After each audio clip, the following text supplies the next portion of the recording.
رسول پاک نے نا عملاً، نبی کریم نے عملاً غریب پروری کی، عملاً. اور چھوٹی چھوٹی باتوں سے. یہ چند سال پہلے ایک ڈاکٹر صاحب مسلمان ہوئے. لوگوں نے پوچھا کہ اتنے بڑے آپ ڈاکٹر تھے، مسلمان کیسے ہو گئے؟ تو کہنے لگے بس ایک حدیث تھی رسول پاک کی، وہ مجھے لے آئی دروازہ رسول پہ. وہ کہتے ہیں کہ میں نے تو مسلمانوں کے بارے میں سن رکھا تھا نا، دہشت گرد ہے معاذ اللہ، یہ بڑے شدت پسند ہے، میں نے تو یہ سنا ہوا تھا، اور مجھے فلاحی کام کرنے کا بڑا شوق تھا. تو ایک مولانا ایک دن مجھے مل گئے، وہ آئے ہوئے تھے برطانیہ، تو کوئی چیز انہوں نے مجھے دی. کہنے لگے یار یہ کتاب بھی ذرا دیکھ لینا. نیٹ سے میں نے اس کو دیکھ لیا تو ایک حدیث میرے سامنے آئی. میں آپ سے عرض کروں، غریب آدمی نے بھی یہ کام اب چھوڑ دیا، غریب نے بھی چھوڑ دیا. حدیث کیا ہے؟ طبقات میں موجود ہے، دیگر کتب سیرت میں اور کتب حدیث میں موجود ہے. ایک بی بی کھڑی رو رہی ہے، حضور نے فرمایا روتی کیوں ہو؟ کہنے لگی غریب جو ہوئی، میں تیل لینے آئی تھی، ملازمہ ہوں، ٹھوکر لگی ہے تو وہ تیل گر گیا ہے، زمین پی گئی ہے. اب وہ مجھے کوڑے مارے گی، میری مالکن یہودی عورت کی میں غلام ہوں تو کوڑے مارے گی. یار اس کو بظاہر آپ وقتی طور پر اور سطحی طور پر اور علاقائی طور پر اس بات کو کوئی شخص معاذ اللہ معمولی جان سکتا ہے کہ ایک بی بی کھڑی ہے، چلو اس کو 10 روپے دے دو، فارغ کرو، شیشہ اونچا کرو گاڑی کا، آگے بھی تو جانا ہے. اب یہ کہ اس کے دکھ بانٹنے بندہ کھڑا ہو جائے، اب یہ کہ غبارے بیچنے والے سے پوچھنے لگ جائے کہ تو چھوٹی عمر میں غبارے کیوں بیچنا، تو ٹائم ہی نہیں ہے ہمارے پاس. رسول کریم صلی اللہ تعالی علیہ وآلہ وسلم نے خاتون سے پوچھا کیوں روتی ہو؟ کہنے لگی وہ تیل گر گیا ہے. تو حضور صلی اللہ علیہ وسلم نے پہلے تو پیسے منگائے، تیل خرید کے دیا، پھر رونے لگ گئی. اب کیوں روتی ہو؟ تو کہنے لگی اس لیے روتی ہوں کہ مار تو پھر پڑے گی، وہ کہے گی تو دیر سے کیوں آئی ہے. صحیح بتا، کبھی کسی غریب کی سفارش کرنے گیا ہے؟ وزیر بھی کوئی نہیں جاتے، پیر بھی کوئی نہیں جاتے، کوئی نہیں جاتے الا ماشاءاللہ. میرے محبوب کریم نے فرمایا وہ مارے گی، حضور مارے گی. تو نبی کریم فرمانے لگے چل نہ، پھر میں تیرے ساتھ چلتا ہوں. حضور سفارش کرنے پہنچ گئے، یعنی غریب عورت کی سفارش کرنے محبوب آئے. نبی کریم صلی اللہ علیہ وسلم خود تشریف لائے اس یہودی عورت کے گھر میں، یا بعض نے لکھا ہے کہ یہودی نہیں تھی، مسلمان تھی.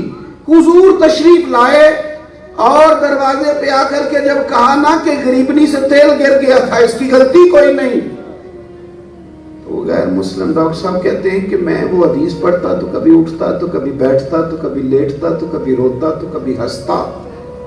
پتہ نہیں پھر مجھے کیا ہوا، کوئی میرے دل کی سیاہی دھو گیا اور خود بخود مدینے والے کا کلمہ میری زبان پہ جاری ہو گیا. جب تک عملاً آپ کا دل نہیں دھڑکتا، عملاً وہ جو اشارے پہ بھیک مانگ رہی ہے وہ بھی تو کسی کی بیٹی ہے نا. کوئی مجھے بتائے نا وہ شخص جو کبھی جھگی لگانے والے کے پاس گیا ہو اور جا کے پوچھا ہو کہ تمہیں گرمی نہیں لگتی، پوچھا ہو کبھی کہ بارش آتی ہے تو تم لوگ کیا کرتے ہو، کبھی پوچھا ہو کہ تم زندگی کیسے گزارتے ہو. ہمارے دائیں بائیں ارد گرد کتنے ایسے لوگ ہیں کہ جن کے وقت سارے چوکوں چوراہوں میں گزر گئے، سڑکوں پہ سو کے گزر گئے، کبھی حال ہی نہیں پوچھا، کبھی طبیعت ہی نہیں چاہی. کتنے لوگ تھے جو ہمارے سامنے بیمار ہوئے، جب تک وہ تندرست تھے آتے جاتے تھے، تب تک تو ہم ٹیبلوں پہ پہنچ کر ان سے کام لے رہے تھے، اور جب وہ بیمار ہو گئے، کمزور پڑ گئے تو پھر ٹھیک ہے، ختم ہو گئی بات. میرے کریم محبوب کریم علیہ السلام کے نا سینے میں دل دھڑکتا تھا، وہ کسی کے لیے دھڑکتا تھا. یہودی کا بچہ بھی اگر حضور کے پاس آتا جاتا ہے، بیمار ہو گیا ہے، تو کریم محبوب تو اس کی تیمارداری کو چلے گئے. حضور تشریف لے گئے اور جا کر کے نبی کریم علیہ السلام نے تیمارداری بھی کی. وہ یہودی کہتا ہے میرا تو اپنے قبیلے کا سردار کبھی نہیں آیا تھا اور امام الانبیاء آ گئے. حضور اس بچے کی طرف دیکھ کے کہنے لگے پتر کلمہ پڑھ جا. اس نے للچائی نظروں سے ابا سے مشورہ چاہا کہ پڑھ لوں، تو باپ تو پہلے ہی متاثر ہو چکا تھا نا کہ میرے گھر تو کبھی میرے قبیلے کا بڑا کوئی نہیں آیا، غریب سمجھ کے. تو یہ آگے کہنے لگے پتر جیسے یہ کہتے ہیں ویسے ہی کر لیں. نصیب دیکھو کتنے شاندار ہیں. اس نے کلمہ پڑھا ہی تھا کہ اس کی روح پرواز کر گئی. اب حضور وہاں کیا فرماتے ہیں؟ کریم محبوب فرماتے ہیں اللہ کا شکر ہے جس نے میری وجہ سے اسے جہنم سے نجات عطا کر دی۔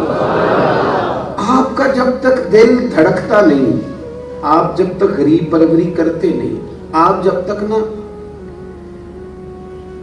بڑے بچے تھے آئے تھے، وہ انہوں نے رخ کیا تھا کہ میں کسی آستانے پہ جاؤں، جا کے اپنی تربیت کرا لوں، تنگ آ کے گناہوں سے آئے تھے۔ پھر وہ آستانوں پہ آئے تو وہاں بھی سیاست ملی، جھگڑے ملے، لڑائیاں ملی۔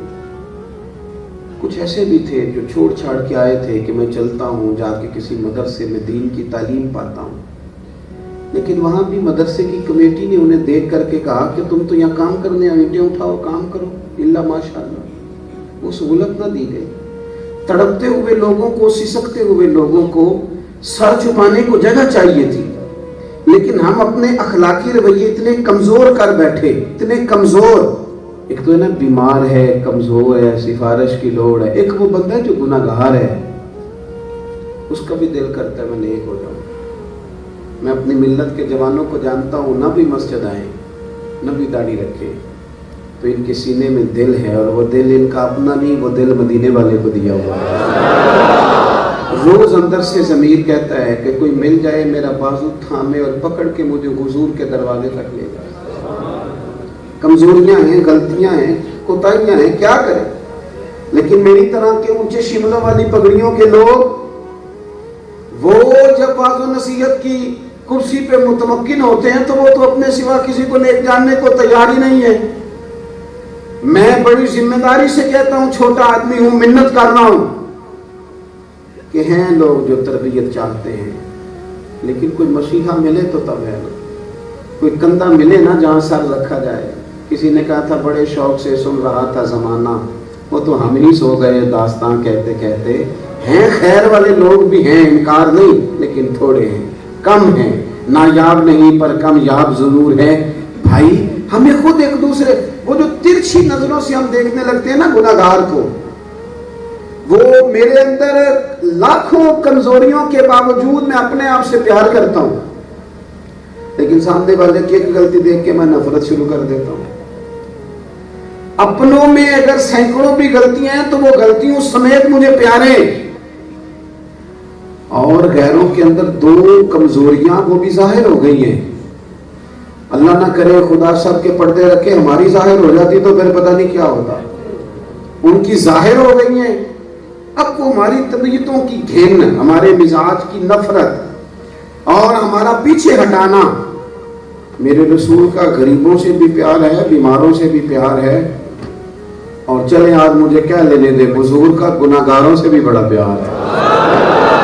حضور کا نا گناہگاروں سے چلے کیا لینے دے، بڑی بزم میں راز کی بات کہہ دی، بڑا بے ادب ہوں، سزا چاہتا ہوں۔ حضور کا گناہگاروں سے بھی بڑا پیار، گناہگاروں سے۔ ایک غلام ہے، شروع سے بچپن سے کسی نے منع نہیں کیا تھا، مکے میں شراب پی جاتی تھی، اب مسلمان ہوئے تو اب وہ منع ہو گئی ہے، ناجائز ہے، لیکن پچھلے دوست مل گئے، غلطی ہو گئی۔ اول تو صحابہ سے خطا ہوتی نہیں، اور ہوتی بھی ہے تو اس لیے کہ ہمیں توبہ کے طریقے سمجھ میں آ جائے۔ اللہ کی رحمت کے پردے ان پر پڑ جاتے ہیں، اللہ تعالیٰ انہیں خطاؤں سے محفوظ کر لیتا ہے۔ آ گئے، یا رسول اللہ غلطی ہو گئی، مجھے پاک کر دیں۔ حضور علیہ السلام نے رخ انور پھیر لیا، ادھر سے آئے، حضور غلطی ہو گئی، پاک کر دیں۔ حضور نے رخ پھیر لیا، ادھر سے آئے، غلطی ہو گئی، پاک کر دیں۔ کریم محبوب فرمانے لگے منہ سونگھو۔ کچھ لوگوں نے سونگ کے کہا حضور ہے یہ کمزوری ہے، اور میں لے جاؤ کوڑے مارو۔ میں کیسے عرض کروں کہ ہم نے نا اس قدر نفرت کی گناہگار سے۔ ہو سکتا تھا وہ لوٹ آتا، ہو سکتا تھا کہ اس کو شفقت کی نظر سے دیکھتا تو وہ گناہ کی دلدل سے نکل آتا۔ میں جانتا ہوں ان جوانوں کو جو تنگ آ گئے ہیں اور صرف اپنی خطاؤں سے آ گئے، کوئی آگے بڑھتا دستگیری کرتا، یہ رسول کریم کا دل اللہ نے نرم کیا۔ کوڑے لگ رہے تھے، سزا دی جا رہی تھی، حضور بے چینی کے ساتھ ٹہلتے، کبھی ادھر جاتے، کبھی ادھر آتے، کبھی ادھر جاتے، کبھی ادھر آتے۔ ایک شخص نے کہا حضور اس کے لیے ٹہل رہے ہیں جس پر حد جاری ہو رہی ہے۔ میرے محبوب نے فرمایا چپ کر جا، غلطی ہو گئی تو پھر کیا ہوا؟ وہ خدا سے بھی پیار کرتا ہے، محمد مصطفیٰ سے بھی پیار کرتا ہے، اللہ رسول سے بھول گیا ہے، غلطی کر بیٹھا ہے، خطا ہو گئی ہے، پتلا ہے غلطی کا۔ کیا خوب کہا تھا خواجہ غلام فخر الدین سیالوی نے، فرمانے لگے شکر کروں کتنا، فخر کروں کتنا، تیرے کرم نے مجھے فائز المرام کیا، بنا کے سرور عالم کا امتی مجھ کو گناہ سے پہلے ہی بخشش کا انتظام کیا۔ حضور نے ان لوگوں سے پیار کیا، اور قیامت میں بھی بخاری میں موجود ہے، فرمایا جو بڑے بڑے گناہگار ہوں گے ان کی میں سفارش کروں گا۔ چھوٹے موٹے تو حافظوں کے کہنے پر، عالموں کے کہنے پر، شہیدوں کے کہنے پر، حاجیوں کے کہنے پر، نمازیوں کے کہنے پر ہی بخشے جائیں گے۔ فرمایا جو بڑے گناہگار ہوں گے نا، بڑے، وہ میری چادر کے نیچے ہوں گے، ان کا بازو تھامے، ان سے پیار کریں، اس طبقے کے ساتھ اپنے رویے کو۔ پھر ایک طبقہ ہے بھولے لوگوں کا طبقہ۔ ہم چونکہ آج کل خود بڑے تیز ہیں تو یار بھی تیز تیز رکھے ہوئے ہیں، ہم اس کو شیشے میں اتارنا چاہ رہے ہیں، وہ ہمیں اتارنا چاہ رہا ہے۔ اسے بھی پتہ ہے کہ تعلق مطلب کیا ہے، تو ہمیں بھی پتہ ہے تعلق مطلب کیا ہے۔ وہ بھولے لوگ، بھولے، یہ بھولے لوگ آپ کو آستانوں پہ ملیں گے، خانقاہوں پہ ملیں گے، درباروں پہ ملیں گے، اللہ والوں کی بارگاہوں میں ملیں گے، یہ بھولے والے لوگ، سادہ لوگ۔ چلیں مجھے کہہ لینے دیں کہ یہ اس طرح کے سادے لوگوں کے پاس جب بندہ دنیا سے پورا تنگ آ جاتا ہے تو ان کے پاس بیٹھنے کو دل کرتا ہے۔ یہ سادہ بندہ ہے، سادی سی بات کر رہا ہے، بھولا بھالا ہے، دل کرتا ہے کہ یہ چلاک دنیا سے کبھی کبھی بندہ منہ موڑ گیا نا تو ایسے۔ اور سنو میرے حضور نے کیا فرمایا، فرمایا جنت میں اکثر بھولے والے لوگ ہوں گے، اکثریت بھولے لوگوں کی ہوگی، بھولے لوگوں، بھولے بھالے سیدھے سادے لوگ، وہ اکثر جنت میں ہوں گے۔ دعویٰ کرنے کی تو اجازت ہونی چاہیے نا کبھی کبھی۔ میرا دعویٰ یہ ہے کہ جس جماعت سے ہمارا تعلق ہے اس میں زیادہ بھولے لوگ ہیں، اس میں کثرت سے بھولے لوگ ہیں۔ تو کچھ بھولے لوگ ہوتے ہیں سادے، اماں دیہات کی ہو، پرانی ہو تو وہ بھی سادی ہوتی ہے، ابا جی بھی سادے ہوتے ہیں، دیہاتی لوگ کوئی سادے ہوتے ہیں، انہیں طریقے سے لکھے نہیں آتے۔ ایک زادر نام کے صحابی تھے، حضور کی بارگاہ میں آیا کرتے، گاؤں سے آتے تھے، حضور فرماتے تھے یہ میرا پینڈو ہے اور میں اس کا شہری ہوں۔ وہ نہ گاؤں کی سوغاتیں، ترکاریاں وغیرہ حضور کی بارگاہ میں لاتے، نبی پاک شہر کی چیزیں اسے دیتے، وہ ایسی سونی باتیں کرتا، میٹھی باتیں کرتا کہ صحابہ فرماتے ہیں جب حضور پریشان ہوتے تو ہمارا دل کرتا کبھی وہ آ جائے نا، کبھی حضور غم امت میں پریشان ہوتے تو دل کرتا کبھی آ جائے نا، حضور کو ہنسا جائے۔ ایک دن نا وہ بازار میں کھڑا ہو کے کوئی چیز خرید رہا تھا، او یارو معزز ہو گئے سارے، علامہ صاحب بھی، پیر صاحب بھی، کلرک صاحب بھی، اور ایس ایچ او صاحب بھی، پرانے یاروں سے بھی بغل گیر ہوتے، ڈرتے ہیں کہ کوئی کہہ نہ دے اس کا بھی کوئی لنگوٹیا ہوتا ہے، لیکن غریب سے تو دونوں ہاتھوں سے سلام لے لو تو سمجھتا ہے میرا قد اونچا ہو گیا، اس کو تو دو تھپکیاں دے دو تو وہ سمجھتا ہے کہ نہیں آج مجھے پورا نواز دیا گیا ہے۔ حضور سید عالم گزر رہے تھے تو وہ کچھ خریداری کر رہا، یہ نرمی میرے نبی پاک کی، یہ انداز لوگوں کو حضور نے دیا، وہ کچھ خرید رہا تھا، حضور پیچھے سے گئے اور صحابہ کہتے ہیں یہ انداز پہلے کبھی نہیں دیکھا، پہلی دفعہ دیکھا۔ حضور پیچھے سے گئے اور جا کے نا یہ اس کی آنکھوں پہ ہاتھ رکھا، تیری سیرت تیری صورت زمانے سے نرالی ہے اور تیری ہر ایک ادا پیارے ادائے بے مثالی ہے۔ ہاتھ رکھا تو فرمانے لگے بوجھ بھلا میں کون ہوں۔ حضور فرما رہے، حضور فرما رہے، بندہ سادہ ہے، دیہات کا ہے، اور اس کے ساتھ محبت کون کر رہے ہیں؟ سید الانبیاء۔ محبت کون کر رہے ہیں کہ رب جبریل امین کو بھیج کے فرماتا ہے محبوب کو لاؤ، کہو رب آپ کی ملاقات کا مشتاق ہے۔ عرش پر جن کو بلاوے آئے اس محبوب نے میلاد منانے والوں اس انقلاب کو سمجھو، رسول کریم نے ہاتھ رکھے، بوجھ بھلا میں کون ہوں، دائیں بائیں لوگ کہتے ہیں کھل کے روئے ہم، یار یہ بھی انداز ہے، یہ بھی رنگ ہے میرے محبوب کی کرم نوازیوں کا۔ اس نے حضور کی خوشبو سونگ لی، کہنے لگا سونے پہچان لیا نا میں نے، میں سمجھ گیا ہوں نا، عرصہ ہوا طیبہ کی گلیوں سے وہ گزرے تھے، اب تک ان گلیوں میں خوشبو ہے پسینے کی۔ ذرا دوسرا انداز دیکھنا حضور کا، حضور نے بازو تھام کے جو کھڑا کیا، فرمایا بھائی میں نے یہ غلام بیچنا ہے، کوئی خریدے گا؟ غلام بکتے تھے نا منڈی، بھائی میں نے بیچنا ہے، کوئی خریدے گا؟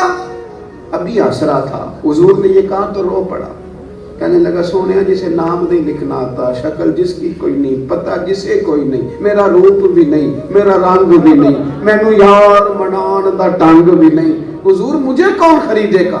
مجھ میں کچھ کر ہی نہیں سکتا، کسی کا کون خریدے گا؟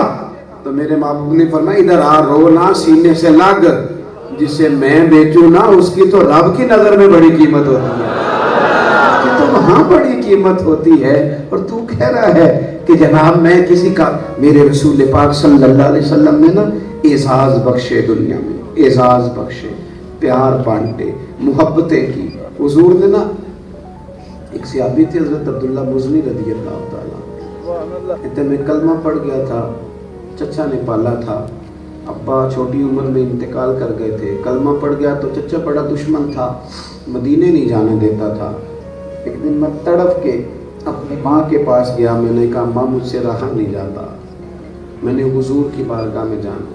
محبتیں بھی کبھی جمہوری ہوتی ہیں کہ سارے کریں گے تو میں کروں گا، اگر محبتیں جمہوری ہوتی تو رنگ اور ہوتا، محبتیں انفرادی ہوتی ہیں، اس لیے پورے مکے میں کوئی بھی کلمہ نہ پڑے تو صدیق اکبر ہاتھ کھڑا کر کے کہتے ہیں سونیا جان قربان کروں گا۔ تو ضروری ہے کہ ساری قوم جدھر چلے گی ادھر ہی چلنا ہے۔ رسول پاک سید عالم صلی اللہ علیہ وسلم کے غلاموں، اس بات کو سمجھو، ہمیں اپنی وابستگیاں کو، ضروری ہے کہ سارے لوگ چلیں گے تو پھر ہی ہم چلیں گے، یہ ساری دنیا اس طرف بڑھے گی تو پھر ہی ہم نے بڑھنا ہے، ہمیں تو اپنے آپ کو۔ حضرت عبداللہ مزنی رضی اللہ تعالیٰ عنہ کہتے ہیں کہ کوئی بھی نہیں تھا میرے علاقے میں مسلمان، میں ہی تھا، اور والد کوئی نہیں تھے، چچا نے پالا تھا، میں کہتا مدینہ شریف جانا ہے تو میرے چچا مجھے کہتے کہ نہیں آپ نہیں جا سکتے، کہتے میں ایک دن تڑپ کے والدہ کے پاس گیا، میں نے کہا ماں اب مجھ سے رہا نہیں جاتا، میری سفارش کر۔ تو ماں کہنے لگی پتر میں تجھے جانتی ہوں، تو جا مدینے، میں گزارا کر لوں۔ کہتے میں چچا کے پاس گیا اور جا کے میں نے کہا میں مدینہ شریف جانا چاہتا ہوں، تو بگڑ گیا، کہنے لگا جیب میں جو ہے سارا میرا دیا رکھ دے، میں نے رکھ دیا، کہنے لگا کوئی چیز نہیں ملے گی جائیداد میں سے، میں نے کہا ٹھیک ہے تو رکھ لے۔ فرماتے جب میں لوٹنے لگا تو مجھے کہنے لگا کپڑے بھی میں نے لے کے دیے، کہتے وہ کپڑے بھی میں نے اتار دیے۔ اماں کے پاس آ کے کہا اماں ایک دن پہلے بھی تو میں ننگا پیدا ہوا تھا، تو نے کپڑے پہنائے، میرے پھر کپڑے اتر گئے، ماں نے 2 کپڑے دیے، میں نے لپیٹے، اور میں رات کے سناٹے میں مدینہ شریف پہنچا۔ فرماتے ہیں محبوب نے اتنی محبتوں سے نوازا کہ غم سارے بھول گئے، غم سارے بھول گئے۔ حضور اتنا پیار کرتے نہ، میں کچھ لے کے آیا، میں غریب تھا، میں تو 2 کپڑے عورتوں والے ان میں لپٹ کر آیا تھا، پر حضور کی بندہ پروری، حضور کی غریب نوازی، نبی پاک صلی اللہ علیہ وسلم کی کرم نوازی۔ آپ فرماتے ہیں کہ حضور نے منع کیا کہ جب کوئی نماز پڑھ رہا ہو تو اونچا ذکر نہ کرو، میں ایک دن کر رہا تھا، حضرت عمر نے ڈانٹ دیا، تمہیں نہیں پتا حضور نے منع کیا؟ کہتے میں رو پڑا، حضور تشریف لائے تو مجھے روتے دیکھا، کیا ہوا یا رسول اللہ میں نے غلطی کی تھی تو فاروق اعظم نے ڈانٹا ہے۔ نبی کریم نے فرمایا عمر ادھر آؤ، آج کے بعد نہیں ڈانٹنا میرے عبداللہ، تمہیں پتہ نہیں تکلیفیں کتنی سہ کے آیا۔ صحابہ فرماتے اعزاز دن بھولے آدمی ہے نا، ان کے ساتھ رویہ اس رنگ کا، فرماتے ہیں کہ بڑے نصیبوں والے تھے، وصال بھی ہوا تو نبی پاک کے سامنے ہوا، حضور نے جنازہ پڑھایا، اور رواج تھا مدینہ طیبہ میں کہ قریبی لوگ قبر میں اتارا کرتے تھے، اور ان کا تو قریبی تھا ہی کوئی نہیں نا مدینے میں، کون اتارتا؟ حضرت عمر فاروق رضی اللہ تعالیٰ عنہ، سیدنا صدیق اکبر رضی اللہ تعالیٰ عنہ نے عرض کی حضور ہم قبر میں اتارتے ہیں۔ شیخین کریمین قبر میں اترنے لگے تھے تو حضور نے فرمایا نہیں تم ہٹو، عجیب ہی رنگ بن گیا، نظارہ ہی بدل گیا، حضور خود قبر میں اتر گئے اور فرمایا میرے ہاتھوں پہ رکھو نا، پسے مردن فرشتوں نے جو تلاشی لی تو کیا نکلا،